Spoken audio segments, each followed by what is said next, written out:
In 2016, Scott Kelly returned from 340 days in space and suffered from pain, fever, and nausea.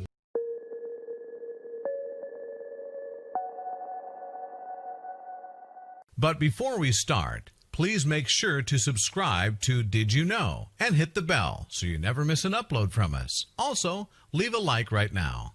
It's March 2nd, 2016, and Scott Kelly has just arrived back on Earth. He spent the last 340 days aboard the International Space Station, the longest stint that an American astronaut has ever completed. But in the days to follow, the real impact of his record-breaking mission will become all too apparent. In February 1964, Richard and Patricia Kelly welcomed their son Scott and his twin brother Mark into the world.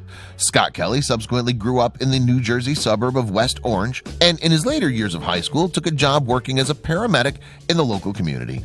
Then, after graduating in 1982, he began attending the University of Maryland in Baltimore. It was while at college that Kelly discovered The Right Stuff, Tom Wolfe's 1979 book about the early days of spaceflight. And inspired by the pilots preparing to take mankind to the stars, Kelly subsequently decided that naval aviation was the career for him. However, unfortunately, his application to join his brother at the United States Merchant Marine Academy was turned down. So instead, Kelly enrolled at the Maritime College of New York State University. Naturally, as a student there, he experienced sailing around the world, and after graduating in 1987, the young Kelly joined the U.S. Navy as an ensign.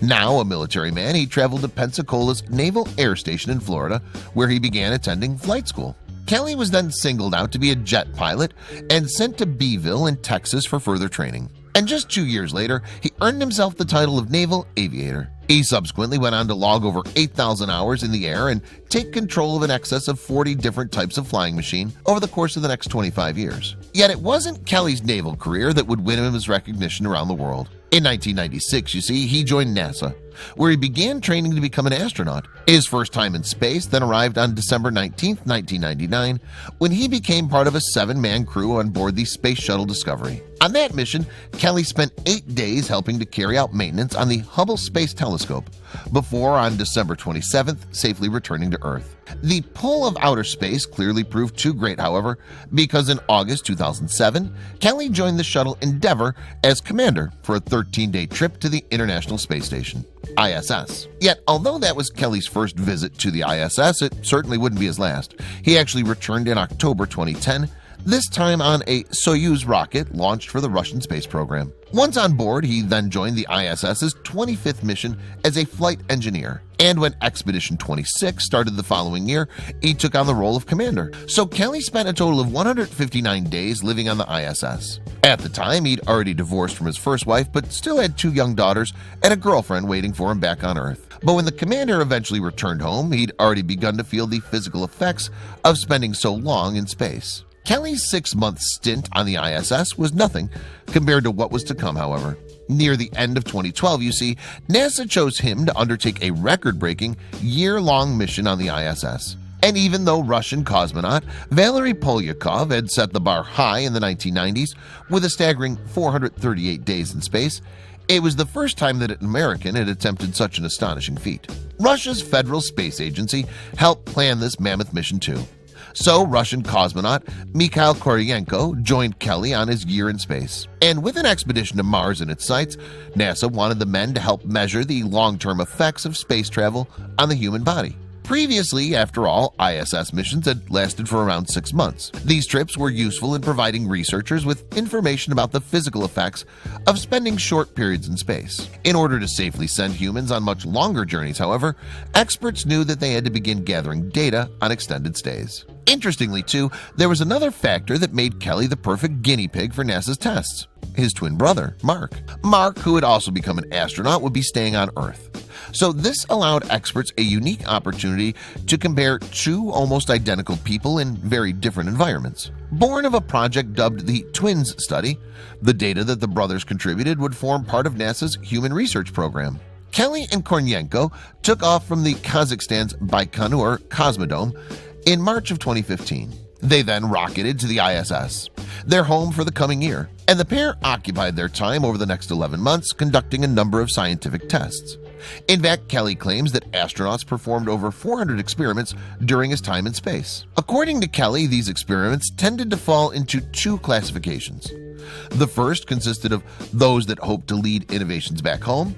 The second included those designed to improve the efficiency of exploring the galaxy. As a result, the New Jersey native found himself working on everything from botany to medical tests. During Kelly's time in space, he also stayed connected with social media networks on Earth using the hashtag #YearInSpace. Indeed, he actually uploaded some 750 pictures of his incredible journey on the ISS, signing off with a "good night from space" post on almost a daily basis. When the astronaut wasn't occupied performing experiments and updating social media, though, he liked to use the onboard equipment to stay fit. That's because exercising is an important task in an environment where muscles can quickly waste away. On specially adapted machines, then, Kelly worked out for around 2 hours each day.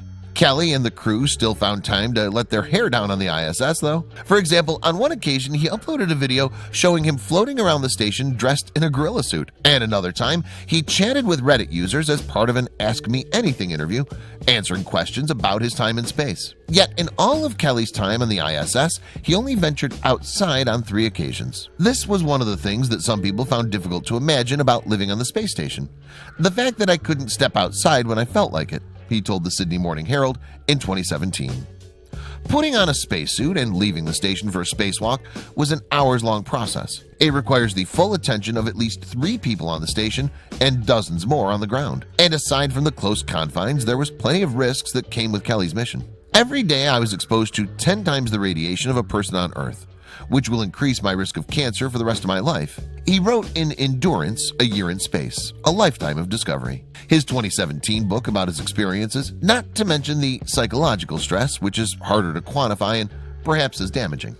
Yet NASA nevertheless lauded the mission as a year in space, and on March 2nd, 2016, Kelly and Kornienko returned to Earth after just over 11 months. However, the Americans soon found that his body and mind didn't particularly like being back home. Having spent so much time in the ISS, you see, Kelly discovered that it was difficult and painful to readjust. On social media, Kelly painted a happy picture of life back on Earth, with photographs of his first terrestrial sunset and first dinner at a proper table. Behind the scenes, however, the astronaut's health was suffering, and within days the record breaker was in agonizing pain, suffering from fever, nausea, and delirium. Kelly also noticed that his legs were swollen and filled with fluid, and that a rash had spread all over his body. He'd developed a sensitivity in his skin too, possibly due to having been weightless for so long in the ISS. "It feels like it's burning," he told a press conference in 2016. And while some of Kelly's symptoms disappeared after a few weeks, others tormented him for months after his return. Adjusting to space was a lot easier than adjusting to Earth, the New Jersey native confessed. However, the physical ailments that plagued the astronaut were just the tip of the iceberg. Just an hour after Kelly arrived back on Earth, for instance, he stood back to back with his twin brother, Mark. And although the pair had been roughly the same height before their mission, it soon became clear that the space traveler had grown by over an inch during his time in space. Apparently, this phenomenon is common in astronauts, who can each grow as much as a few inches during their missions. According to experts, microgravity is the reason for this phenomenon. The human spine apparently straightens out without gravity pressing down on it, causing the difference in height. Startlingly, however, it wasn't just Kelly's physical appearance that altered during his time in space. His very genetic makeup changed. For example, the astronaut's telomeres, parts of the chromosomes associated with aging, also grew a little while he explored off-world.